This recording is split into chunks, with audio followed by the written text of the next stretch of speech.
ó dẹ̀ ló kọ́kọ́ start ó tó di gbogbo wa ní gbòòrò tí mo kí ló ń happen àpapọ̀ mọ̀ pọ̀pẹ́ oníbòjì ìgbà tí gbàgbà tó wà dẹ́kun kedere ọmọdé táwọn àlọ́ ń jẹ́ lódórin wá. wọ́n kàn sọ̀sọ̀ lè ṣe àná ìlú ká máa kọrin ká máa kọ́kúrò sáré nǹkan gbẹ̀dú ti ṣẹlẹ̀ kọ̀yọ̀pá dé make we dance tó bá sọ pa òun wa ó yá já sí pọ́nmọ́ yá pàṣẹ Saheed Osupa with the high boys to now we get the show tó máa lajú láti ojú oorun wọ́n ti sùn ọkọ̀ díjú ni ọ̀rọ̀ lálálálálálá o lálálálálálá lálálálálálá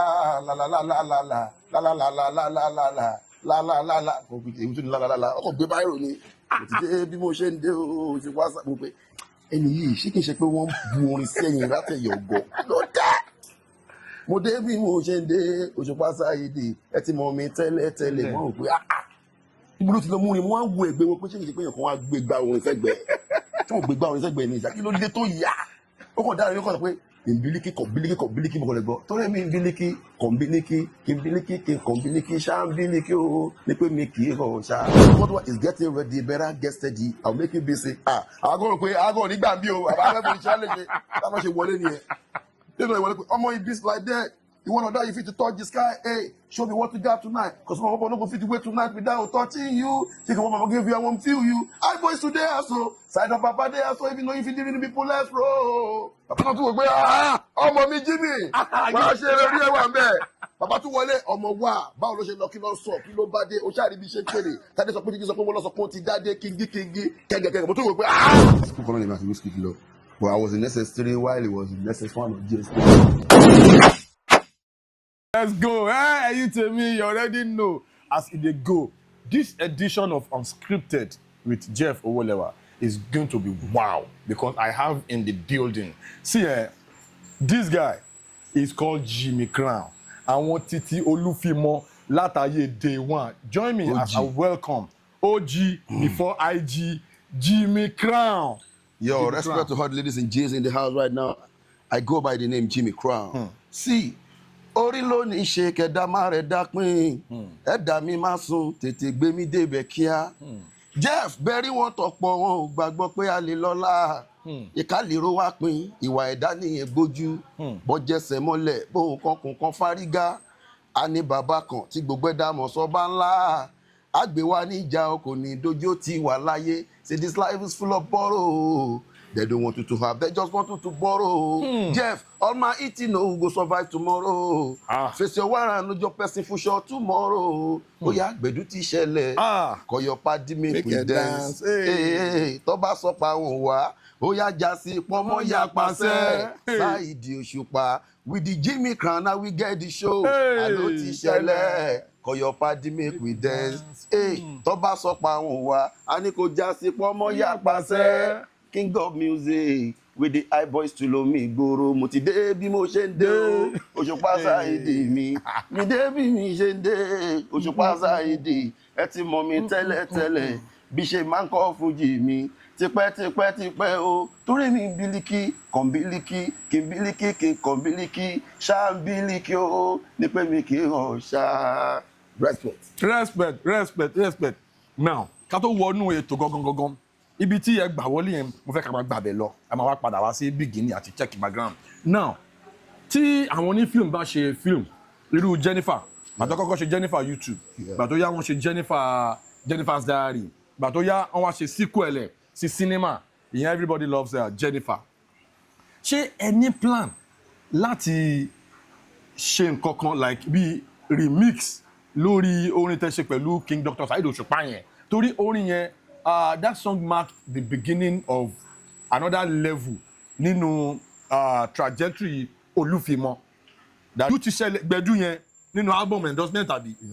Now album yẹn very successful single. Kí ni plan yín láti fi rí wípé bó ṣe wà successful yẹn kò tán síbẹ̀ bóyá bí ká ṣe sequel orin bí ká ṣe remix reloaded ìgbẹ̀du ti ṣẹlẹ̀ pẹ̀lú King Dr. Saheed Osupa. Kí ni plan yín? Lórí orin yẹn because ká má parọ́ orin yẹn tie boys to síta no doubt èèyàn gbọ́dọ̀ fẹ́ kéèyàn bo orin Ọlọ́run orin yẹn tie boys to síta Osupa dídé tàwa bọ́ta ó tàwa síta àmúlẹ̀ tàwa síta yẹn náà kò tàwa síta lásán a tún rí àwọn èrè kan bẹ̀ tí yẹn ò gbọ́dọ̀ máa fi gbogbo ẹnu sọ tí yẹn bá ní Saheed Osupa kò help ẹni yẹn ò rí sọ ẹlòmíì máa ṣe help tó yẹ pé under low key ẹlòmíì ò like help tó yẹ pé ó máa escalate so nípa remix yẹn and plan yẹn Gbedu Reloaded pẹ̀lú King Dr. Saheed Osupa Burna Boy gan máa wà nù ẹ̀. Oh my God. èèyàn mi kan máa ń sọ̀rọ̀ pé aim for the sky tó bá ń padà bọ̀ àárín àwọn stars ló máa wà. You have to think high, aim high. When you aim high, when you are coming down, you coming in between. But when you want to rain, tó bá lọ fẹ́ rain, tó bá rain ní vicinity. Torí ó máa kọ ẹlòmíì, tó bá padà kọ ẹlòmíì, inú pálọ̀ ló máa padà sí. Inú pálọ̀ ló máa padà já sí. Tó bá rain ní òkè worldwide, tó bá kọ ẹlòmíì, ó máa wà láàrin méjì. So Gbedu Reloaded is coming very soon. Ó dẹ̀ máa crazy. We are all waiting. Gbogbo àwọn olúfimọ́ worldwide à ń dúró. Gbedu Reloaded featuring Burna Boy King Saheed Osupa is gonna be bomb. Oh my God. So gbogbo it's getting ready, better get steady. I'll make you busy when you less busy. Timbalaka kilo mbaka, baskelele kó má sọ pé lẹ ìwọ̀wọ̀ gbòòrò wọ́n lá mi gan wọ́n ti lá mi pa. Gbedu ti ṣẹlẹ̀ Ọ̀yọ́ padi mi. We are watching for the remix from the King Saheed Osupa Jimmy Crown Burna Boy. Hey. We are coming out with the remix featuring Burna Boy. Gbedu Reloaded under Jeff Owolewa. Oh my God. No. Now, ẹ jẹ́ ká wá padà sí àtìbẹ̀rẹ̀. Lórí conversation because on this show we don't do interviews. A máa ní conversation ni. Now, báwo ni ẹ ṣe dream big tó fi di pé ẹ wá rí opportunity àti feature King Dr. Saheed Osupa? Báwo ni gbogbo backend story yẹn ṣe ṣẹlẹ̀? Kí ló lead sí nǹkan tó fi lead tẹ́ fi já sí orí endorsement album yẹn? Ṣé rí ilé ayé téèyàn wà yìí, whenever you wanna do anything in this world, first aim high. O bá wà ní ilé alámọ̀, o bá wà ní ibi tí wọ́n ti rò ẹ́ pé kọ́kọ́ ní mind yẹn pé mo fẹ́ ga. Ìgbà tá a fẹ́ ṣe iṣẹ́ yẹn, and to origin kankan orísun kankan yẹn gan it started from land Atorise. Wow. Ṣé you understand? Mi ti sọ nínú interview kan tí flight mode gbéngbà yẹn. So started from land Atorise, we were in Ìjẹ̀bú Òde ńgbà yẹn a ti máa ń kọrin yẹn kiri. Okay. Atorise just came to come and perform. Ní Ìjẹ̀bú Òde. I'm talking about 20-something years ago now. You understand? He came to come and perform. And ibi tó ti wá perform here is not far from our house. Okay. But àwa ti máa aim pé star la fẹ́ bá ṣe. A ti máa rò pé ibi tó tẹ̀ tí tó kiri yẹn la ti máa yan agbọ̀n. But kí o bá aim in another negative way our aim is a positive way. So bí a tó ṣe wá kọrin tán àlọ́ dúró sẹ́nu ọ̀nà báyìí ni pé wo ìkan máa ó máa lé wa dànù tó máa èyí ni kò tẹ̀ tó máa bú wa kó lé wa tó máa lù wa kó lù wa àbí máa sọ tẹnu mi náà. Bàbá dẹ̀ kọrin tó báyìí lásán wọ́n dẹ̀ lọ ní mọ́tò a dẹ̀ di mọ́tò wọn mú bàbá ẹjọ́ sáà hip hop là ń kọ amórin kọ help wa Ọlọ́run abá mi máa gbé ẹ̀gbọ́n yẹn abá mi máa gbé wọn ga wọ́n dẹ̀ sọ pé ẹ̀ ń kọrin ẹ̀yin kọ́ ló máa sọ fún mi pé ẹ̀mọ́rin kọ mẹ́rin ẹ jẹ́ kí n gbọ́ flow sí wọ́n wá ní time ti lọ ẹ fún mi ní then kẹsẹ̀tì lọ́lọ́ gbẹ́ ó ní ẹ fún mi kẹsẹ̀tì ti bá dẹ́kọ̀ ẹ dẹ́mò pé ti bá dẹ́kọ̀ máa pè yín tó bá yẹ jẹ́ ọdẹ adẹ fún wọn ní landline ok wọ́n fún wọn nọ́mbà wọn àwọn àgbà nọ́mbà wọn sọ́wọ́ so bàbá ọ̀rẹ́ mi yẹn lo àwọn landline kìíní yẹn gbà yẹn tó máa ṣe gírírín so nígbà tó dẹ̀ dé after be 3 days àwa pè wọ́n lórí fóònù ní landline wọ́n á gbé wọ́n ní ẹ̀yẹ́ mọ orin kan lóòótọ́ pé let's do remix adẹ wá sí Èkó láti bẹ̀rẹ̀ wọ́n dẹ̀ fọwọ́ mọ́tò adẹ ṣe remix. Ọlọ́run mi tètè ṣọlá dá mi lóhùn lásìkò mi màmá mi dógbò lọ bàbá wọn ń fẹ́ ó tètè ṣọlá dá mi lóhùn lásìkò mi màmá mi dógbò lọ bàbá wọn fẹ́ jẹun ọmọ òrìṣà bí ìyá ò sí láyé ìyàlá lábàrò ọmọ òrìṣà bí ìyá ò sí ìyàlá lábàrò ọmọ oṣù mẹ́sàn-án ni mo gbé pẹ̀lú ibi nínú màmá àṣẹ lọ́yà mi àbí o ó má jẹ́ ìrìn ìbímọ orin yẹn hip hop nígbà yẹn a lè rap sínú ẹ̀ báyọ̀ wá international ló ta orin yẹn jáde sórí yẹn ọkọ̀ mi ìgboro náà Ọlọ́run everywhere tábà lọ àkọ́ máa ń perform ẹ̀ so lẹ́yìn ìgbà yẹn a máa ń gbọ́ CD Saheed nílé wọn a máa gbọ́ CD Saheed nílé wọn bá ṣe ń gbọ́ ni àwọn náà máa ń wò bá yẹn ń gbọ́ ó kọ̀ lọ́jọ́ kọ́kọ́ gbọ́ ọ̀dọ̀ Afisco ni bàtọ̀ gbọ́ ọ̀dọ̀ Afisco Afisco marketer marketer ibi tó ti gbọ́ ọ̀dọ̀ Afisco báyìí lásán láti meet Saheed. Wow. mo wo Saheed pé òun wo kíngí gangan báyìí wọ́n náà wọ́n. àjọ̀nú olórin yìí rèé bàbá rèé ọba orin rèé mo dẹ̀ dọ̀bálẹ̀ ní àtàwọn náà group mi pé bàbá ṣe wá pa àfà ẹ ọmọ báwo ni a lè bẹ̀rẹ̀ ọ̀rọ̀ àwọn dẹ̀ sọ fún wa tó jẹ́ ọmọ yìí láì kí n gan kìnnìkan kìnnìkan wọ́n dẹ̀ ní kí ló ṣẹlẹ̀ báyìí ọmọ yìí náà fẹ́ fi ṣe àfikún náà dẹ̀ dá sí a lè bẹ̀rẹ̀ sí díò lẹ́sẹ̀ mi pé bàbá ẹgbẹ́ ẹ̀sọ́ wa náà dè yan so àwa ti ní máìdì pé òkè iṣẹ́ la fẹ́ lọ àrònú onílẹ̀ àbádẹ́ ní kò sí wàhálà a lè bẹ̀rẹ̀ sí ṣe composition méjì tí ṣẹlẹ̀ akọ̀dẹ̀ ń gbà fúnra wa ọ̀yọ́pá dímẹ̀kù dẹ́ tó bá sọ pa àwọn wa ó yà já sí pọ́ mọ́ yapa ọba dẹ̀ ju lírìsì wọlé lẹ́sẹ̀kẹsẹ̀ ń bẹ̀ yẹn tó máa wọlé mo ti dé bí mo ṣe ń dé o ṣùgbọ́n Saheed mi mo dé mo gbò láì pé who be this person this one can turn anything to anything ọba kan jùlẹ̀ pàtàkì torí mi ń bílíkì kọ̀ǹbílíkì kì ń bílíkì kì ń kọ̀ǹbílíkì ṣáàbílíkì ó ní pé mi kì í rọ̀ ṣáàbí mo ti wò pé this person is born to sing so bá ṣe pàdé nìyẹn bó ṣe lọ nìyẹn bàbá dẹ̀ káwó fún wa pé ẹ̀yin ọmọ ẹ̀yin ni wọ́n wà ń bẹ̀ wọ́n dẹ̀ kábíìlì fún wa ó yá ìgbà bá ti fẹ́ wọ studio máa pè é just like that. mi ìtẹ ọkọ bílí pé àmọ́ pé ṣé kìí ṣe pé scope lélẹ̀ ọ̀n ti táwọn studio pẹ̀lú bàbá tó ní ẹ̀dẹ̀ blow worldwide táàlì jẹun tó táàlì rìn mọ́ lórí títí tọkọ̀ máa jò amúláṣọ pé Saheed Osupa ẹ̀ ní jábọ́ àmín ẹ̀ ní jábọ́ láṣẹ ìdùnnú ẹ̀ máa lọ sókè sí i ọ̀pọ̀lọpọ̀ Ọlọ́run ọ̀pọ̀lọpọ̀ wọn àtàtúrí ṣe nínú ayé wa. ok ẹ fún wa ní studio experience yẹn gbà tó di pé fẹ́ ṣe final composition débi kẹfẹ́ record báwo lè experience ṣe lọ nínú studio. studio experience was pẹ̀lú Kingi. bàtà lọ bá wọn lé lẹ́kọ̀ọ́ wọ́n kàn sọ̀sọ̀ lè ṣé àná rẹ̀ wọ́n kàn ní ká máa kọrin ká máa kọ kúrò sáré ẹ̀kọ́ gbẹ̀dú tí ṣẹlẹ̀ kọ̀yọ̀pá dímì kò dé tó bá sọ pa àwọn wa ó yà já sí pọ́ mọ́ yà pàṣẹ Saheed Osupa with the high boys too now we get the show tó máa lajú láti ojú oorun wọ́n ti sùn wọ́n kàn díjú ni wọ́n lálàlálàlàlà ó lálàlálàlàlà lálàlálàlàlà lálàlálàlàlà èyí tó ní lálàlálà ọkọ̀ gbé báyìí ni mo ti dé bí mo ṣe ń dé o ṣe wá sábà pé ẹni yìí ṣé kìí ṣe pé wọ́n bu orin sẹ́yìn látẹ̀yẹ̀ ọgọ́ ló dé mo dé bí mo ṣe ń dé Osupa Saheed ẹ ti mọ mi tẹ́lẹ̀ wọ́n rò pé ibi ló ti lọ mú ni mo wá ń wo ẹgbẹ́ wọn pé ṣé kìí ṣe pé èèyàn kan wá gbé gbá orin sẹ́gbẹ̀ẹ́ tí wọ́n gbé gbá orin sẹ́gbẹ̀ẹ́ ní ìṣá kí ló dé tó yá ó kàn dára ní ọkọ̀ sọ pé ìbílíkì kọ̀bílíkì mo kàn lè gbọ́ torí mi ìbílíkì kọ̀bílíkì kí kọ̀bílíkì ṣáàbílíkì ó ní pé mi kì í rọ̀ ṣá àdègbò ní mọ́tò di studio straight ní kúrò studio yìí náà ní oṣù ìlérè àdèbẹ̀rẹ̀ ó lè bẹ̀rẹ̀ sí tipẹ́pẹ́ tí bàbá jí máìkì mú báyìí mo ti dé bí mo ṣe ń dé o studio blow ni pé pẹ̀lú adéla kó gbà yẹn ọtún wọ́n is getting ready better get steady I will make you busy àgọ́ rò pé àgọ́ nígbà bí o àbá fẹ́ fi iṣẹ́ lè ṣe táwọn ṣe wọlé nìyẹn nínú ìwọlé pé ọmọ ibi like that you wanna die you fit to touch the sky hey show me what you got tonight cause my papa no go fit wait tonight without touching you she go mama give you I won't feel you high boys today also side of papa dey also even though you fit even be police bro papa náà tún wò pé ọmọ mi Jimmy wàá ṣe eré orí ẹwà ń bẹ bàbá tún wọlé ọmọ wa báwo ló ṣe lọ kí ló sọ kí ló bá dé o ṣáà rí bí ṣe ń pèrè tàdé sọ pé jíjí sọ pé wọn lọ sọ pé ó ti dádé Kingi kẹgẹkẹgẹ mo tún wò pé ẹ gbọ́ àmà bàbí jẹ kẹyẹ ti dé ẹjọ́ kọrin papọ̀ ní kí ló dé ayé ṣe gbogbo ẹni ẹ o bàbá ó dẹ̀ lọ sẹ́lẹ́sẹ́ ó dẹ̀ ju jáde ká tó mọ̀ ká máa padà sí Jẹ̀bú báyìí wow ọkọ̀ ọ̀gbẹ̀rẹ̀ bá sì di ẹ̀ káàkiri ni ìbánibà lásán máa fọ aláṣọ ni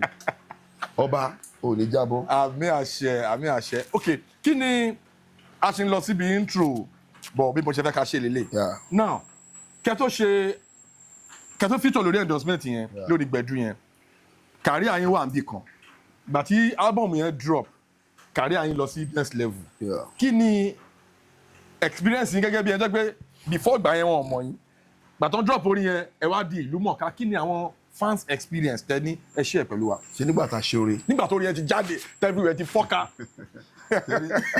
ẹ share one or two àwọn experience. ẹ ṣe mọ̀ pé ẹni tó wá láti oko yẹ̀rọ sáà téèyàn wá láti Ìjẹ̀bú ńgbà yẹn ìlú náà ní Ògo Ṣoko ìlú mi náà ní ìwọ téèyàn ò expect pé nǹkan yẹn lè escalate tó yẹ pé ìgbà tí wọ́n gbé tábọ̀ mi jáde ìgbà tó kọ́ escalate jáde pankan ìgbà kọ́kọ́ wò pé ṣáà ìbò ṣùṣà ni kò lè gbọ́ pápá àtúnṣe ló kọ́ ra ní London 3-1 bóyá ra London báyìí lásán mú wá náà rẹ kan London tó ní òun ra CD London ẹ sọ fún mi pé tó yìí àwa bọ̀ tà lọ́jọ́ kan bí amúfẹ́kọ̀fẹ́ lọ ra nǹkan àwa ní Kétu ń gbà yẹn ibi tí mo ti ń lọ lórí títì pẹ̀lú àwọn tèmi báyìí ọmọ máa ń gbà yẹn ọmọ máa ń lẹ kíní jáde máa lẹ pósítà high boys tún nìyẹn eré tí mo sá wọlé gírírírì mi ní ṣé bó ṣe tó lélẹ́yìn ọlọ́wọ́n bá o. ògo ti dé. àti ìgbà báyìí lásán mi ìwọ páàmù bọ́ta mọ́ bàbá mi ìwọ páàmù o tí bá fẹ́ bọ́ta báyìí lásán kan tí bá ṣe ní ìtúlẹ̀ báyìí lásán wá jókòó sórí lé ni nìkan ṣe pé Kétu gbogbo CD junction ló pọ̀. táwọn èèyàn máa jókòó tó máa ganu sí. ọmọ máa ganu máa ń túró tá a bá ti kọjá bá wọn nìyẹn ni àlè jáde mo ní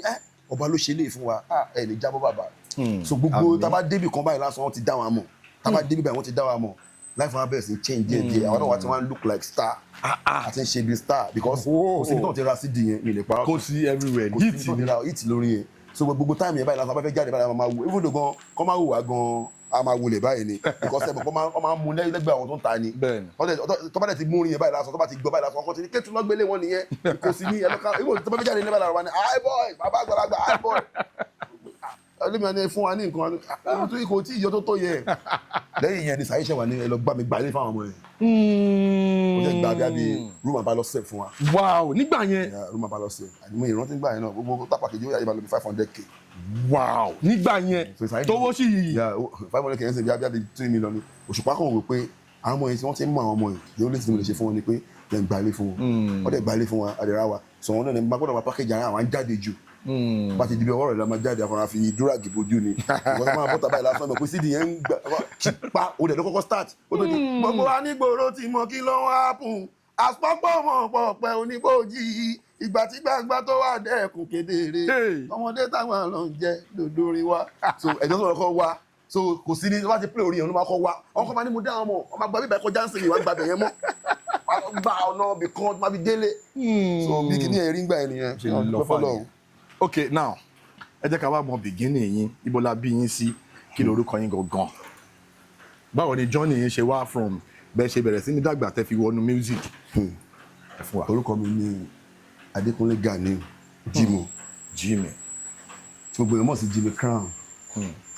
I started my career from Ìjẹ̀bú-Òde. Yeah, so mo lọ sí ilé ìwé Ìjẹ̀bú-Òde grammar school.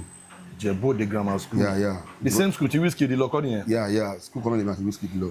But I was in SS3 while he was in SS1 or GS3. So ọmọ ológo Ọlọ́run ló máa ń dán ọmọ ológo mu.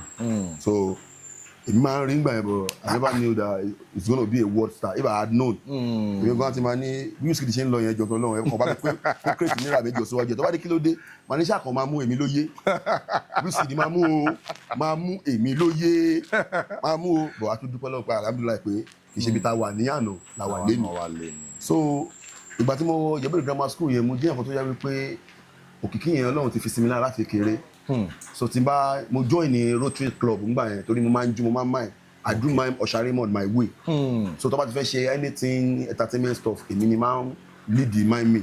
So ibẹ̀ yẹn ni mo kọ́ ti ń discover pé ó dàbí pé mo máa kọrin. There is something about you. So tí a bá fẹ́ ṣe lead ẹ̀wọ̀n pé tó bá fẹ́ mọ ọmọ tó yẹ pé ó lógo a lè tó bí 20 tó fẹ́ mime èmi náà ni máa mú first. Táyà máa ń ṣe I do anything everything want to make your girl say ooh why she so fly she freaky after she wanna get 3C you can get men to the want to the everyone but she ain't gonna give it up she likes it my way so àwọn ọkọ yẹn ni máa jó gbà ẹ so gbogbo èmi gbà ìwé kẹ higher education báyìí mo ti máa kọ gbogbo lyrics àwọn Coolio lyrics àwọn Janet Jackson lyrics àwọn. ẹ jẹ́ kí n interject níbẹ̀ yẹn gbàtẹ́mi náà wà ní school nígbà secondary school shout out to gbogbo àwọn tó lọ sí ìlú sec Ìlúpéjú secondary school Ìlúpéjú grammar school estate Ìlúpéjú college so now ní time yẹn náà bàtàwà náà wà ní school gbà mí náà máa ń mime so bẹ́ẹ̀ ṣe ń sọ yẹn mò ń relate gan so tábà ti wá lọ sí lead so àmà wá mime àmà wá sí Ransom Kuti àmà wá láti Ìlúpéjú àmà wá represent mami lórí nígbà yẹn bẹ́ẹ̀ ni bàbá. àwọn ìlú kọ Ìlúpéjú college wọ́n tún máa wá ń gbé mi ńgbà yẹn kí wọ́n represent àwọn torí àbúrò tèmi ìlú kọ ló lọ ó máa sọ fún wọn pé ẹ̀gbọ́n òun máa ń rap èmi náà máa ń rap bẹ́ẹ̀ ju títí ọ̀ṣà yẹn ẹ jẹ́ kí èmi náà sáré ju Snoop Doggy àwọn náà máa ń rap Snoop ńgbà yẹn ní 1996 Snoop Dogg album Gin and Juice Mother Was the Case gbogbo àwọn What's My Name Snoop Dogg. Nígbà àjẹ́nà òbí de kí ló padà já sí ó já sógo ìyẹn ni pé ọmọ tó bá máa lógo ẹ máa ti rí àmì. Ọmọ tó bá máa ṣe kinní kan àti kékeré máa ti máa dẹnu ṣámṣám. ó máa ti rí àmì bàbá. Àtìgbà yẹn báyìí mo ti mọ̀ pé ògo máa wà. entertainment ni kò sọ́nà méjì entertainment náà ni so látìgbà yẹn now bẹ́ẹ̀ ṣe wá ṣe máìmì yẹn báwo lẹ ṣe wá wọnú music professionally. náà ni mò ń bá lọ so tí máa ń máìmì ń gbà yẹn ṣe mọ̀ pé ọ̀tọ̀ ni máìmì ọ̀tọ̀ ni kéèyàn ní star mo rí pé tí máa ń ṣe nǹkan yẹn láàrin àwọn tájọ pọ̀ máa ń dá yàtọ̀. ṣe nígbà míì when God want to make you number one he will never produce someone that will dirty your star, someone that will drain you. And tó lọ bá fẹ́ sọ de àìní pé ìwọ ni ọmọ ní number one lélẹ̀ kò ní produce number two, you never produce number two. Number one yẹn náà ni. Tí number two bá wà gan Ọlọ́run jẹ́ kó parí ẹ̀ torí ìdẹ́kọ̀ bá jẹ́ number one. So gbogbo bí bá ti lọ máa ń pọ̀ èmi nìkan ni máa ń dá yàtọ̀ mo máa ń mú first for school mi. Spotlight yẹn máa wà lórí yín. Ọ̀ṣà Raymond wọ́n ti máa ń rí mi dáadáa. Lùkùn yín gan-an. Ọ̀ṣà so wọ́n ti máa ń rí mi dáadáa nígbà pé bọ̀bọ̀ yìí tí bá jókòó báyìí lásán àwọn ìmọ̀ bẹ̀rẹ̀ sí wá bá mi ó fi lóbìnrin máa gbé tape fún mi wá fún mi lówó mi gbowó lé ńgbà yẹn ọjọ́ fífọ́ máa ń dáwó fún mi ni so mo ti ní ìràwọ̀ yẹn tó ti tàn láti kéré ńgbà yẹn so tí bá ti wá lọ sí school èmi tó yẹ pé àwọn nígbà yẹn náà tẹ́ náà máa ń wà tó máa náwọn nígbà kó lọ tí ẹ ti pọ̀ jù àyẹ̀dọ̀ bíi àwọn tó bá ní kọ́ lọ́wọ́ ní mú fọ́ sí o wọ́n lè mú tọ́jú wọ́n lè má mú kankan ọjọ́ kan ní pẹ́sọ̀ wá discover pé let this boy be minor for school.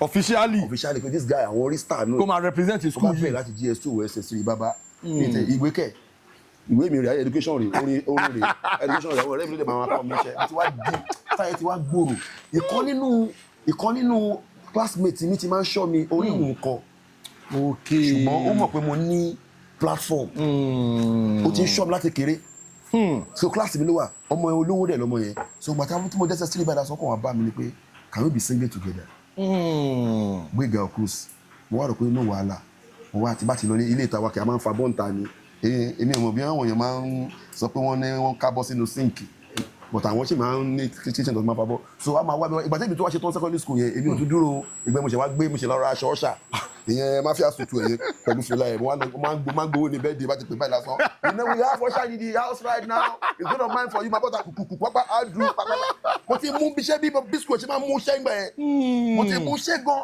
bọ̀bọ̀ yìí máa ń wá mi wálé nígbà tí bá ti lọ sí show ọjọ́ kan mọ́ mi wá ní ọmọ kan dẹ̀ máa ń wá wálé wọ́n pè lọ́mọ òkú so pé kìíní kan mo star yẹn kò ní kí bàbá mi pé arọ star yẹn dàbí ìgbà tí Michael Jackson ni. wọ́n máa ń wá fúnra ara wọn ni. wọ́n á bèrè mi tó bá fẹ́ ṣe lítì tí mo bá ti group tí bá wà láwọn èrò fẹ́ wà bàbá so gbogbo yẹn ló ṣe nǹkan tí mo ṣe yẹn but my own is different ogo. ṣé ẹ̀ understand me bọ̀bọ̀ yẹn mọ́ mi wá ní ó máa ń wá mi wá pé kí n tiẹ̀ wá lọ lẹ́ẹ̀kan ìgbà tí mo wá bọ̀ lẹ́ẹ̀kan jẹ́ ìmọ̀ fún máa ń tó aṣọ sínú wardrobe a máa dà sínú agbọ̀n ni. inú agbọ̀n inú bẹ̀m̀bẹ̀ tó máa ń. so ìgbà tí wọ́n dé bọ̀bọ̀ yẹn báyìí lásán ó ní welcome àbàdí mi ṣe wà pa mo fẹ́ kájọ máa kọrin ìgbà tí wọ́n dé lọ́kọ̀ ṣe wardrobe báyìí mo kọrin tán áǹgì aṣọ. aṣọ wa dúró. èmi ni Nike mo ní kí lè kọ́kọ́ kó mẹ́ta fún mi náà. mo ní kó mẹ́ta fún mi o tún sísàlẹ̀ báyìí mo tún rí Reebok mo rí. bàtà sùn lọ Nike rà pa fún mi. fẹ́ẹ̀mù wà bàbá ó dàbí kí akọ́kọ́ gbogbo star ńlá kan kọ́kọ́ lọ kí babaláyé kan lè ṣe bàbá yẹn máa ṣe kan fún mi. bó jẹ́ ń fún mọ́tò ló máa fún lówó. ọwọ́ àjọkọ̀ wa ní òun fẹ́ kájọ máa kọrin papọ̀ àbá máa gbé tape àmà túnẹ̀ sí FM orin hip hop tó bá ti kọ́ àmà change èmi àti àmà change àbá sọ̀rọ̀ àdí iBoys 2. iBoys 2. lèmi àti sọ̀rọ̀ àdí ńgbà yẹn. iBoys 2. so òun náà ọmọ olówó lòun àwa abẹ́lọ́hùn làwa but star wà lára so pàtàkì sọ̀tà bá ti à ń sùn láti aago 6 a máa ṣèkan ìwà aago 4 ó yá jẹ́ ká yí so mo rí ọdún akọ́kọ́ gbà yẹn pé you turn my world around ìwọ ni who make me feel right ìwọ gangan ni oh it's only you ìwọ gangan ni ìwọ ni no one can take your place I'm telling you ìwọ gangan ni oh no lady everything that you do makes it real and it's time to realize pé wọ́n lọ́la ìwọ tó máa ń lọ. ìwọ tó máa ń lọ. ìgbà yẹn kọ́kọ́ lórí. táìmù yẹn na plantation boy. ọlọ́run mo sọ kọ́lẹ̀ kan mo ní when you want to do something in your life first aim high. lẹ́yìn tí àwọn Saheed yẹn náà a tún bẹ̀rẹ̀ sí aim plantation boys o. tábà ti wà ní ilé báyìí máa dọ́ sára ògiri ẹ̀ máa ní Nelson Brown was their producer that time. Nelson Brown yeah. tábà ti wá dúró mọ Nelson Brown mọ two face mọ anybody o akọni ó yá Nelson Brown throw the beat àṣà angel ti kọjá ti sign ẹ̀ Nessie Brown tún bí akọ bẹ̀rẹ̀ ni never hold me down mama never hold me let me go I promise I will pay you mama àṣebàṣe ń ṣe nǹkan yẹn láti inú wa ìyẹn ni pé n tó máa jẹ́ ọkọ ti ní spirit náà àṣẹ jẹ́rìí ti kọ́ amen ọkọ̀ òdòjọ́ kan náà kò gbéra kúrò lé ní yaba gba kìíní lọ festac lọ báyìí pàdé Nessie Brown nìyẹn. one on one bàbá one on one n tó fà fẹ́ jẹ́ kọ́kọ́ sọ sínú ẹ̀kọ́ ọ̀rọ̀ kò fẹ́ jẹ́rìí kò súnmọ́ kọ́rẹ́ kò sógun bẹ́ẹ̀ pápẹ́rẹ́ mi bá Nessie Brown lọ bá ní afẹ́ ṣe ẹfẹ́ record bàbá ẹ̀ wa ìgbẹ́ wọn record the 7-5 ó dẹ̀ ní ha the whole session torí plantation boys la ṣe lọ wà fẹ́ meet wọn ni o ó dẹ̀ ní okay your money is 10,000 naira àpàdà sóko Ogun State padà abẹ̀rẹ̀ sí lọ wáwó yẹn bàtàrí 8-5 àgbà àtúpadà mi ò mọ̀ pé first stack gan níbẹ̀ yẹn mi ò mọ adẹ̀ ló wá bẹ̀ ó kàn wá sórí akọ̀rọ̀ rí Nessie Brown ó kàn lórí àkàbẹ̀rẹ̀ sí ní record ọjọ́ yẹn ni face ọkọ̀ wọ studio mo dì í mú ni pé ó ní what's up bàbá face gangan ó dẹ̀ máa ń gbóni wọn I just can't get you out of my mind think about you all the time it's a mystery to me when I think about the way they do me baby can't you see that you know me oh baby say so mo wá kọ́ fún face báyìí lẹ́sìn wọ́n báyìí máa two face òkè wá torí two face ti blow ó blow jù wọ́n lọ after break up yẹn black and face lọ́mọ wá sí tó studio tí two face sísá débi pé kò ń jáde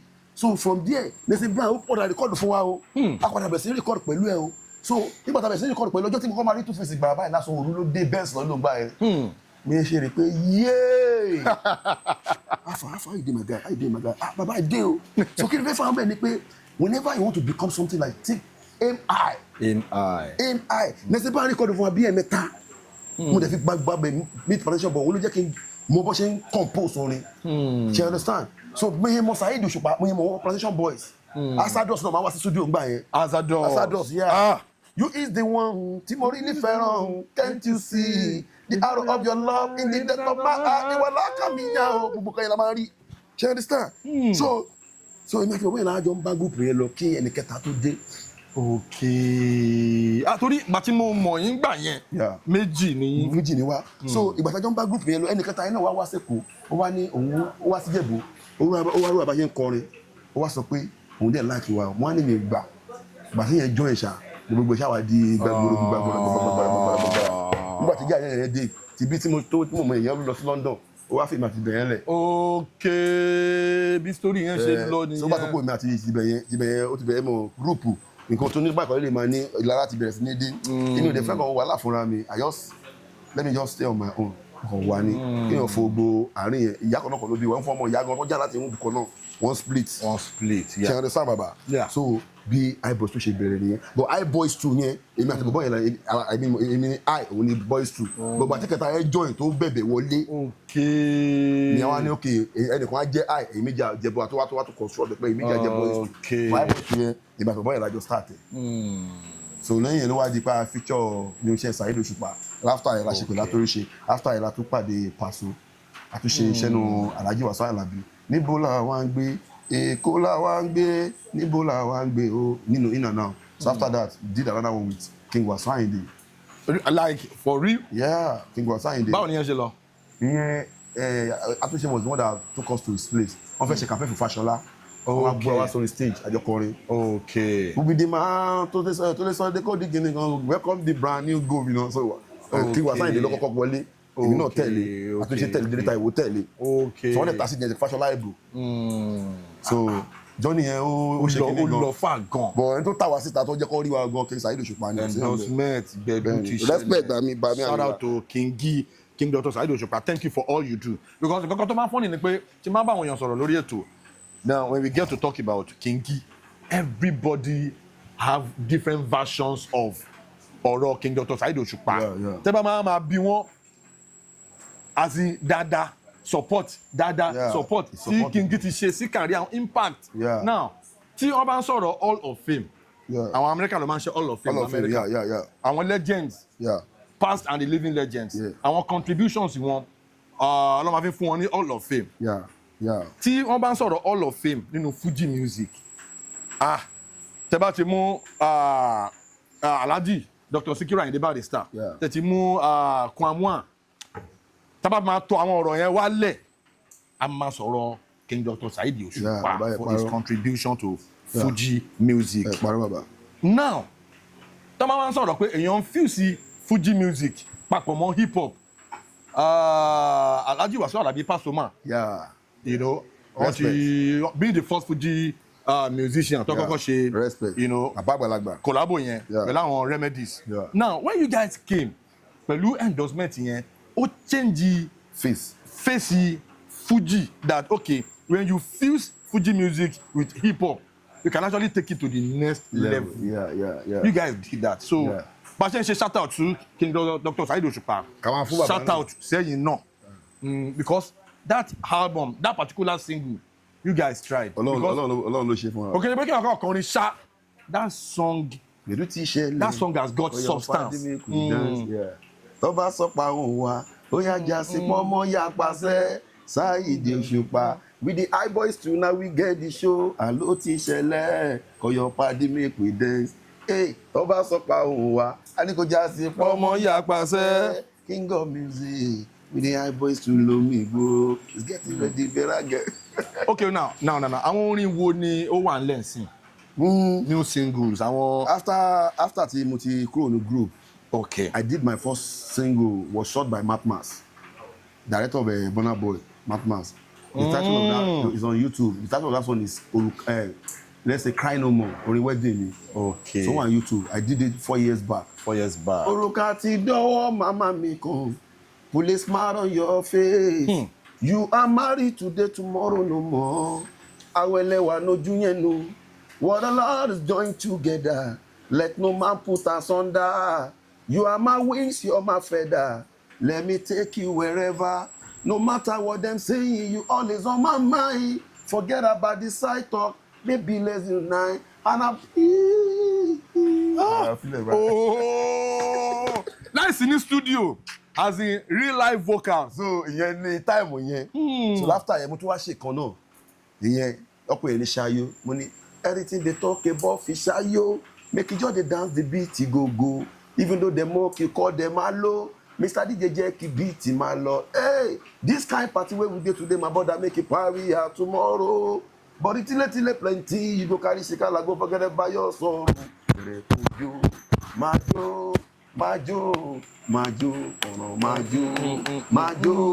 Majo, Jeff. Everybody come into my party, make you feel alright. Beg. If you don't mind, till plenty, make you just choose your side. Beg. The lady shake, make you do the ding dong dang. Beg. Oh, the pakurumo, till the money sunny don't ride. Beg. Baby, one go brother, my wo sisi yan tight. Hey, yeah. With that big bomb, she mo gbe shop right. Beg. I don't mind what the Babylon people say, move my share my music to before me to the East London. Yeah. Oh yeah, wetin be the matter. Ṣé nítorí ọ̀rọ̀ tí ó tó ń torí wọ́n gather together. Beg. Ìjà àdúyẹ̀ náà mọ̀. Oh. So after yẹn, Okay. mo ṣe wá gbé kan jáde. Ìyẹn ni mo kọ́ fi wọlé lẹ́kọ̀ọ́ pé ìyẹn ni new single tó mo gbẹ́ pé orí ló ní ṣe kẹ̀dá má rẹ̀ dá pín. Ẹ̀dá mi máa sùn tètè gbé mi débẹ̀ kíá. Bẹ́ẹ̀rí wọn tọpọ̀ wọn ò gbàgbọ́ pé a lè lọ́lá. Ìka lè romi pin ìwà ẹ̀dá ní ìgbójú. Wọ́n jẹ́ sing with Fuji. Okay. So title orin yẹn ni Focus. Yeah, focus. Báwo ló ṣe lọ? My guy, I know say it's not easy. You need to find something to do to get yourself busy. No forget you when you get yourself busy. You don't need to carry the weight with another person. FEC. Marono, it's their own season. No matter situation, everything that she might easy. Jeff, if they tell you say it's easy, you not set up. If you then promise you money, they go mess up. So. My brother, wake up, get up, rise up, share up. No, they use most of our life to do press up. Although the road is rough and tough, but don't let them piss you off. Cause you know you'll be on top someday. All I believe in is no matter what you get there. Because them tell you say them day for you. Oh, I feel solely. Day for you. Ọ̀pọ̀lọpọ̀ ti fi rọ́ lọ ayé. Má fara tati bàbá. Ó fojú jọ lé ní kì í ṣe lé. Tó bá rí ṣe láyé ṣe jẹ́jẹ́. Tó ráyé ó fẹ́ ní fọ́rọ̀. Wọ́n kàn lè fojú fẹ́ ni kọ́ má fọkàn fẹ́ ni. But it's you that you know where you go with my brother where you see. My brother try to take am easy. Oh yeah, let us dance and forget about your sorrow. Come on, put on your dancing shoe and dance and dance. Let us dance and forget about your sorrow. Hey, come on, let's dance. Yeah. Mo ṣe wá gbé fídíò lẹ́kọ̀ọ́ wá ní. Ọmọ mi súnmọ́ mi tó bá fẹ́ dọ́lọ́lá láyé ń bí. O láti ṣe sùúrù gan ni. Àbẹ̀bí bẹ́ẹ̀ bá bó nìkan wá ríwe. Kéèyàn tó dọ́lọ́lá láyé ń bí. Aṣẹ́rú ọlọ́lá ń gbà kan. àbẹ̀bí bẹ́bá bó nìtàn àrèwé kò ṣẹrú ọlọ́lá ó ń díbọ́ kò ṣẹrú ọlọ́lá ó ń díbọ́ ṣó lè borí ọlọ́lá láwùjọ ni àbẹ̀bí bẹ́bá bó nìtàn wọn ni ẹnu kìnìún ló wà táyé ń wí kìnìún ló wà táyé ń wí kìnìún ló wà táyé ń wí kì í ṣàròsọ lọ́rọ̀ òótọ́ mi wí na reality láyé sọ àbẹ̀bí bẹ́bá bó nìtàn wọn àrèwé tell you say easy una set up if you dem promise say money dem go mess up so.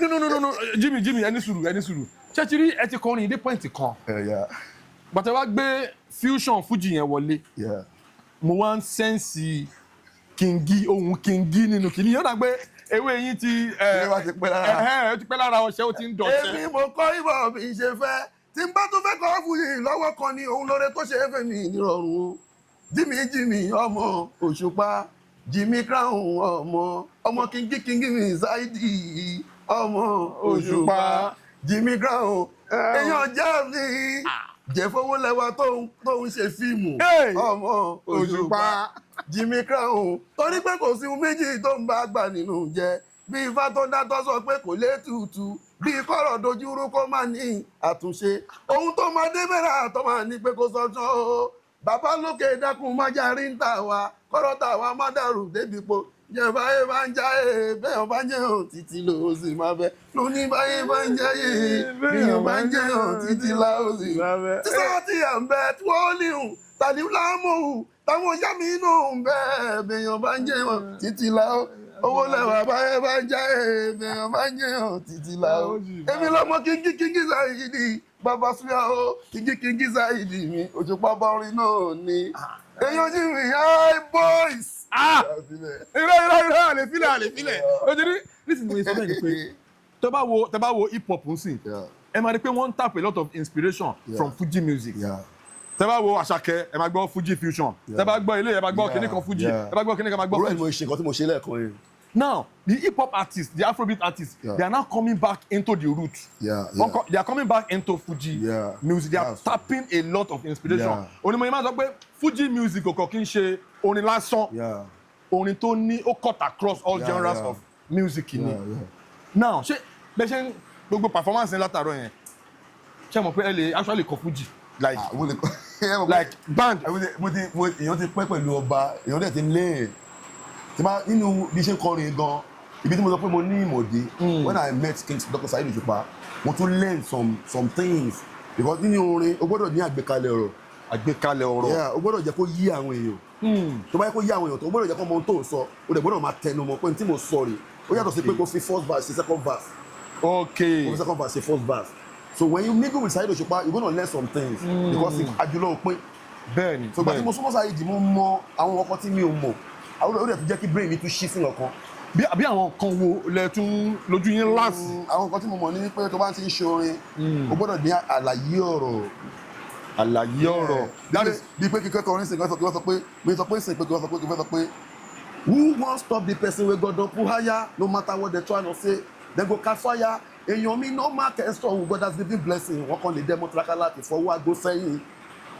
òtọ́lọ́lọ́gì ni fojú jẹ́ kókó lè ṣe bí ẹkùn láéláé kò dé lè ṣe bí ẹkùn láéláé no mark extra who God has given blessing ìgbà fọlọ́run mà ní sinmi o ṣé wọ́n tí mo sọ yẹn gbọ́ àbẹ́gbọ́. mo gbọ́ gbogbo mẹ́sẹ̀gì yẹn pátápátá. so ìwọ tí mo sọ ní orin yẹn ni pé who wan stop the person wey God wan put higher no matter what they try to do dem go catch fire èèyàn mi no mark extra God has given blessing wọ́n kàn lè dẹ́mọ́ tiraka láti fọwọ́ àgbo sẹ́yìn kọ́rọ́ọ̀sì nìyẹn ibi tó tọ́ mọ̀ pé fásitì rè máa ní mi ò gbọ́ rí ajá ń pẹ́kùn níjà blowing up Julius with Marie Trigger mi ò ṣeré this one no be small matter àmọ̀tẹ́kùn gbọ́ wọn bí ọ̀dà kan gbé náwó ojú ẹ̀ ní kò má má ṣàfarawé this one no be one ti ẹgbẹ́ iṣu kan níyàn ọmọdé yòó finá ṣeré lọ́dọ̀ yesterday he used to abididan sílẹ̀ fún wọn kí ló bá dé because you know the yarn àkìṣe ọmọdé don't you know say e don tey mo ti wà tipẹ́ láyé plantation boy is here still dey. ẹ̀rù yẹn tó remember how I used to run the show you came to watch your master see dem put you for backstage akérò dey run for tough iṣẹ́ kan lówó kan gbàgbé na God grace. bẹ́ẹ̀ ni mo yẹn tó rhyme yẹn. àwọn rhymes yẹn wá. yà wọ́n á ní dem be the condemned player àwọn nàṣẹ lọ́lẹ̀ má dẹnu fa no fiya àbí the real father that's why I said the man not too offer cherry rounds bible sef don talk am surely dem go gather surely dem go all scatter. Wow ó yé mi. ẹ̀yin ọ̀dọ́ sáà ni mi. now bàtẹ́ mi ti mọ̀ yín. àwọn tó bá bá fẹ́ sọ̀rọ̀ ọ̀sẹ̀ tó fẹ́ sọ̀rọ̀ kan sí ó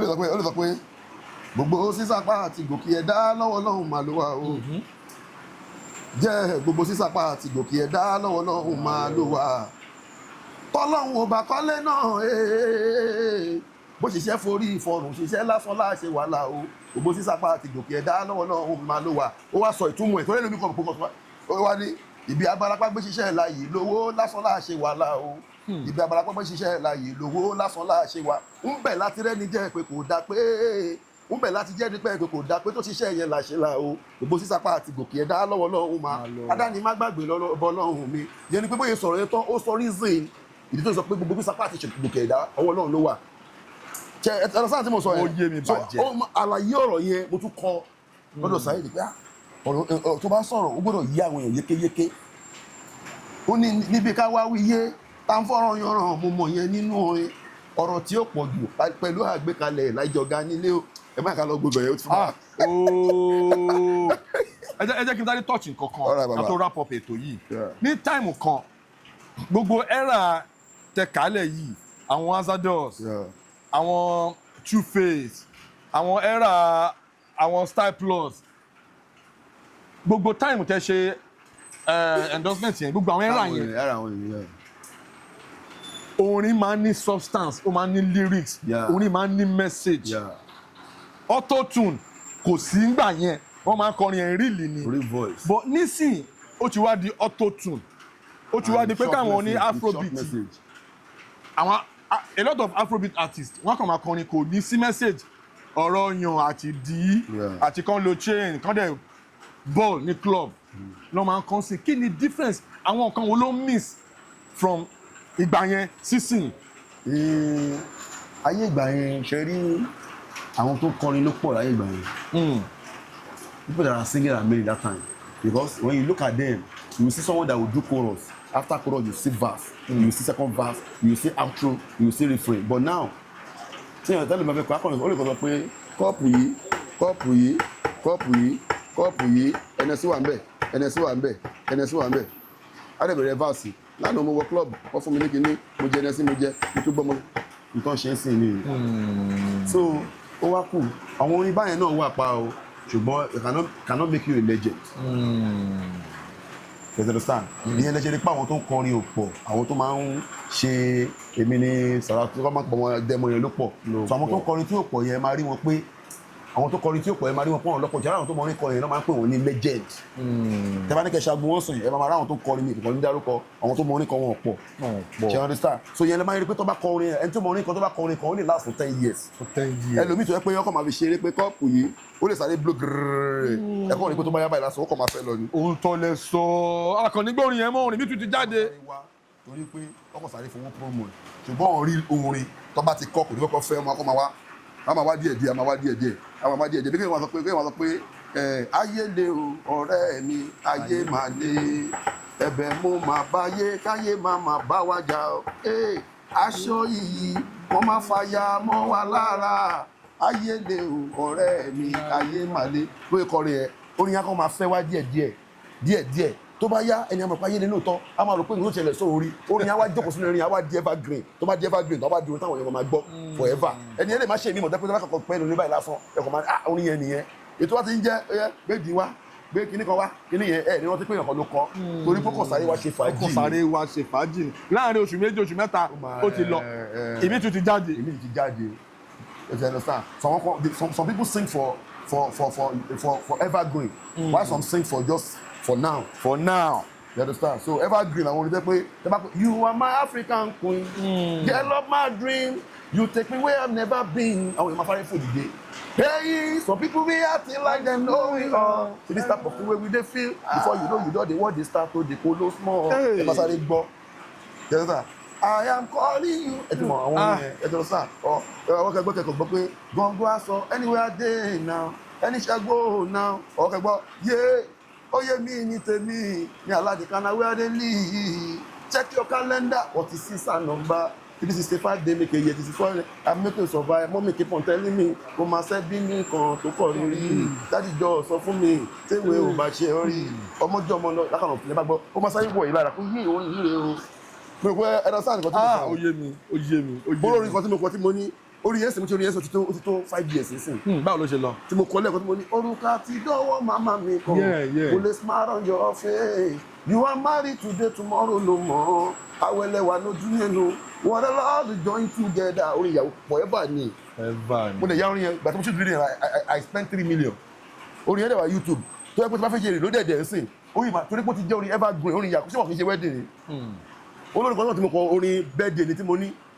bẹ̀dà bá mọ́jọ́lẹ̀ bẹ̀dà bá mọ́jọ́ bíi bẹ̀dà bá mọ́jọ́ ìrora ìnira tàbí amọ́dékó tó di pọ́n bí wá sáyé àwọn kan wá bí wọ́n sáyé wọ́n máa bá wọn ọkọ̀ rọrùn àwọn kan gẹ́lẹ́ bọ́ ṣe dáyé tó ṣàjọyọ̀ tán wọn ti ní dúró gbà súná kì í ṣe pé ṣe láfíyọ̀ wọn kì í dẹ̀ ṣe pé ṣe lóhùn wọn never blame God that is why we call him God he has already said this word have mercy for we wan since you and I know say we know better pass people wey don kpaye my brother that's the reason why we need to praise God for everything he God that done lọ́jọ́ àbí ní ṣe kókó nílé ayé gbọ́ lọ́jọ́ ibi ẹni tó bá wà láyé tó wà láyé ara ká ṣọpẹ́ ká dẹ̀ fọpẹ́ fọlọ́run because some people try to say today no grace my brother no be say you only pass Jeff ọjọ́ àbí ní ṣe kókó nílé ayé gbọ́ lọ́jọ́ ibi ẹni Jeff Owolewa sí ó yá I want to wish you happy birthday olórí yẹn sìn tí bá débi kan ní birthday ni evergreen ni torí everyday ló ń ṣe birthday ló ń ṣe birthday tí wọ́n lè máa ṣe àwọn tó wá kọjá lọ́mọ ní bàbá o bàbá pọ̀ nílé pé ń bàbá ohun tó ti gbìn sínú àwọn èèyàn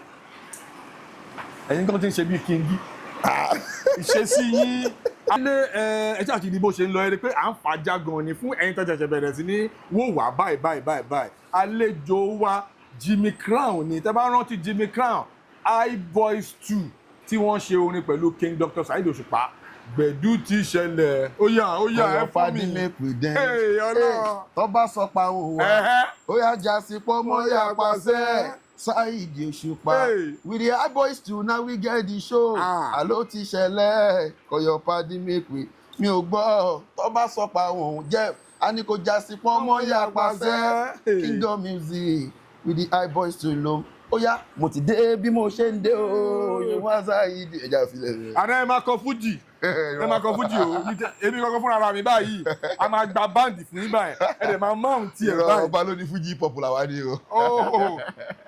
ẹ lè máa because gbogbo nǹkan tẹ̀ ń ṣe látàárọ̀ gbogbo performance yín mo dẹ̀ mọ̀ yín dáadáa lyrically ẹ wà deep then ẹ wà versatile kò sí beat tí ẹ lè blend sí.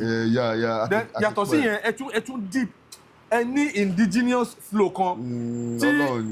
Ọlọ́run ó ti pọ̀ jù ó talent yẹn pọ̀. Ọlọ́run ni bàbá mi kò ní bàjẹ́. now a rí show kan tẹ wà pẹ̀lú àwọn Slim Case kí ni nǹkan tó ṣẹlẹ̀ ní show yẹn ẹ fún wa ní back end show yẹn ó kàn jẹ́ láàrin àwọn fans mi kan lọ́kàn lẹ́wọ̀n fẹ́ kí wọ́n á ṣe show mbẹ́ Slim Case lẹ́ ń bọ̀ wọn ò fẹ́ gba show yẹn náà tó because owó yẹn kéré bọ̀ wọ́n bẹ̀ mí gan òkè ìjọ ṣùgbọ́n tí wọ́n lè dé show yẹn ẹ mọ̀ pé bọ́lọ́run ti ṣe ṣàánú èèyàn tó kò ṣe máa rá àwọn tó yẹ pé wọ́n ti gbọ́ orin ẹ̀ pẹ̀lú àwọn èèyàn ńláńlá sọmọ ṣáà wà ń ṣòyìn ṣáà mo rí Slim Case first time àti pàdé nìyẹn náà ó kí a ti pàdé ṣò kan rí but a fi bẹ́ẹ̀ sọ̀rọ̀ so ìgbà tí mo dẹ̀ máa gba báyìí tí mo dẹ̀ ti ń kọ pẹ̀lú ti ṣẹlẹ̀ ọyọ padi make we dance tó bá sọ pa àwọn wa ó yá já sí pọ́nmọ́ ó kàn rí Slim Case náà tó kàn gbàjọ ni pé so ẹni náà gbórin Kingdom Music with the iBoys 2 lomi ìgboro mo ti dé bí mo ṣe ń dé ó dìde ó bẹ̀rẹ̀ sí vibe ni mo dé bí mo ṣe ń dé ó ṣe wá Saheed ẹ ti mọ mi tẹ́lẹ̀ bí ṣe máa ọkùnrin tó ń vibe Slim Case ìgbà tí máa parí máìkì ẹ̀ báyìí àti máa parí tí máa ju máìkì lẹ́bàá bó ṣe wá bá mi nìyẹn ó ti fẹ́ dọ̀bálẹ̀ tó máa wọ ni nídìí ẹ̀ ìdílé ìyàwó mú dọ̀bálẹ̀ pé bàbá ìgbà tóun ṣe wà bí secondary school òun ti gbórin yẹn blow gan mo ní Ọlọ́run bá mi pọ́n òun náà lè tó pọ́n mi lọ́jọ́ yẹn Slim Case ò ní jábọ̀ láṣẹ Èdùmàrè Ọlọ́run bá mi pọ́n ilé ò ní dẹni àná èmi náà ò ní dẹni àná láṣẹ Èdùmàrè ó yẹ mi sí gan lọ́jọ́ yẹn mi lè parọ́ ó yẹ mi sí gan. Jimmy Crown ẹ máa kọ Fuji o. irọ́ ọba ló ní Fuji àwọn la ní hip hop. ok abala táwa yìí là ń pè ní famous phone call ẹ máa gbé fóònù yín ẹ máa wá check popular person bíi tiyín ẹ máa wá pè wọ́n ọmọ wa kí àwọn ará ilé kò ju bẹ́ẹ̀ yẹn lọ torí mo mọ̀ pé ó pọ̀ ó wà ńlẹ̀ ó di náka. tala fẹ́ pè báyìí o. start ẹ bá ti pè. network yìí báyìí kẹ́ ó wà lẹ́ pè. network yìí lọ o. ẹ máa try ẹ náà ẹ try ẹ ṣá ẹ pè. Jimmy Crown ni ó ti pẹ́. ẹ jẹ́ ká wò ṣe sí ewu network. ó máa lọ. ó máa lọ. ó máa lọ. ẹ̀yin ará ilé ẹ wá nǹkan fìdílé àlejò wa Jimmy Crown of the defunct I Boys 2 wọ́n máa pe star wọ́n máa bá wa sọ̀rọ̀ ní orí ètò ẹ jẹ́ ká farabalẹ̀ yes Unscripted lètò Unscripted with Jeff Owolewa tí wọ́n bá yẹ máa ń ṣe náà a máa ń dára oríṣiríṣi ni lórí ètò so àràtà tó máa dá lọ́sàn-án yìí a máa gbọ́ ẹni tí àlejò wa máa pè wọ́n máa kí wa ní orí ètò tó ti ń ríngìn tó bá ti ríngìn lọ́wọ́ jẹ́ kí àlejò wa bàbá àgbàlagbà ẹ fi sípíkà bí. bàbá o ọmọọba níjẹ̀bú òde. ẹ fi sí tọ̀dọ̀ yín. bàbá ṣe gbọ́ mi báyìí. wọ́n gbọ́ ẹ fi sí sípíkà pọ́n wà lórí ètò. mo wà lórí ètò kan ní báyìí o so wọ́n wá ní kí n pe celebrity kan tó máa bá wọn kí ẹ ṣáà mọ Jeff tó ṣe fíìmù ẹ gbọ́ sà so wọ́n ní kí n pe celebrity kan tó máa ó yá ẹ káàsán sà. mo máa gbọ́ nìyẹn ó ti loud. ẹ káàsán sà. ibi ló máa gbé sí mo máa gbọ́ nìyẹn. ẹ káàsán ẹ kí àwọn aráalé ń gbóhùn yín o.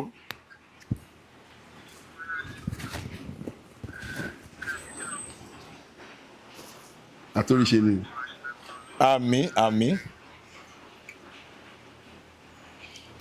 àmín ẹ ṣe gan ẹ̀yin aráalé ẹ ti rí pé àwọn ọ̀gá wa Atorise àwọn ni àlejò wa pè ní orí ètò ẹ ṣeun gan bá ṣe pè yín tẹ́ jẹ́ wa ògo yín ò ní wọ́kùnkùn lágbára Ọlọ́run. àmín bàbá àgbàlagbà kò ní bàjẹ́. ó bàjẹ́ tì. àbúrò mi Jimmy ọmọọba níjẹ̀bú òde. láàrin tẹ́lifà kò ní bà ọlọ́run mi tètè ṣọlá dàmí lóhùn lásìkò mi màmá mi dógbò lọ. bàbá wọn ń fẹ́ ó tètè ṣọlá dàmí lóhùn lásìkò mi màmá mi dógbò lọ bàbá wọn fẹ́ jẹun. respect ẹ ṣe àbàkù ní bàjẹ́ ṣe gan.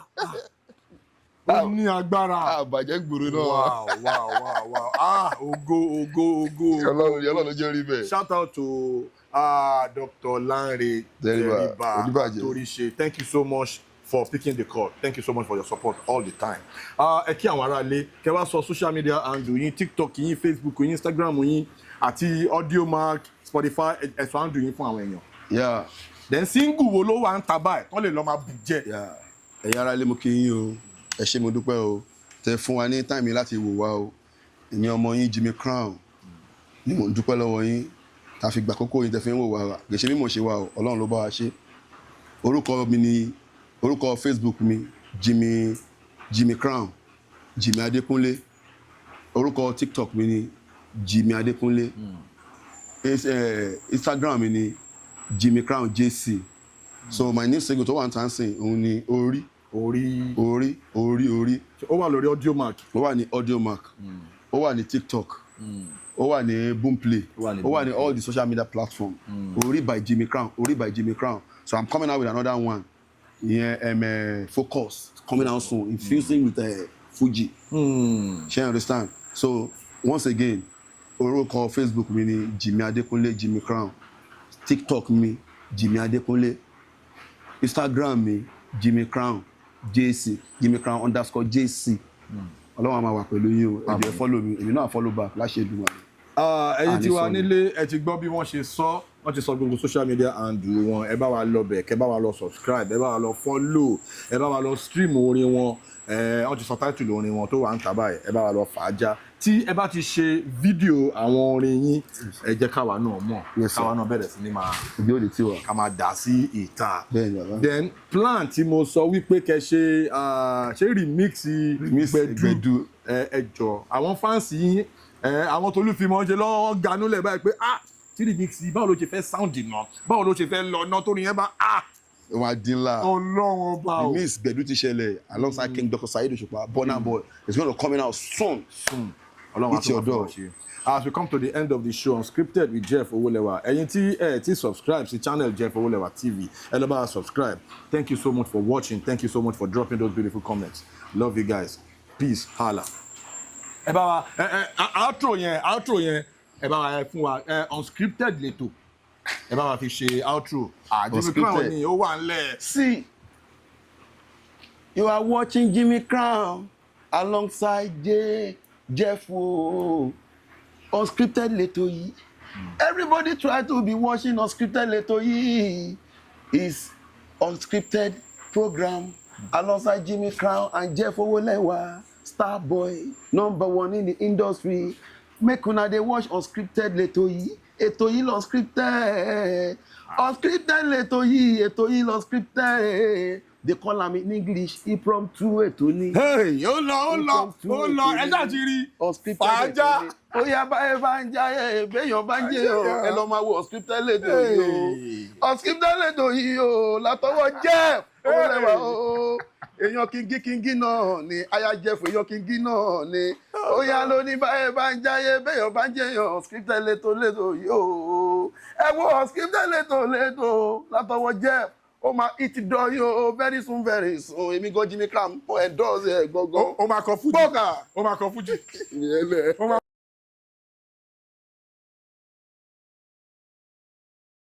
Please subscribe to my YouTube channel and press the notification button.